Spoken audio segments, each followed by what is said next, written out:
आसुची रज पर्व जानिबा रज पर्वर महत्व कौन।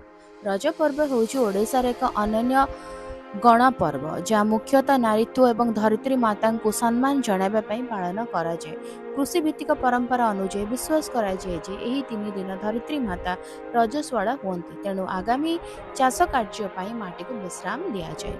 एही समय कौन खनन किंबा चाष कार्य कराए नाही, जहाँ प्रकृति प्रति आमर संवेदनशीलता को दर्शाए। झील मैंने नुआ पोशाक पिंधि दोली खेली और पोड़पिठा खाई यही उत्सव को बेस आनंदर सह उपभोग करती। सामाजिक स्तर में यह बंधुता, भाईचारा और ओडिया संस्कृतिर महानता को बजाय रखिबार एक गुरुत्वपूर्ण भूमिका ग्रहण करें।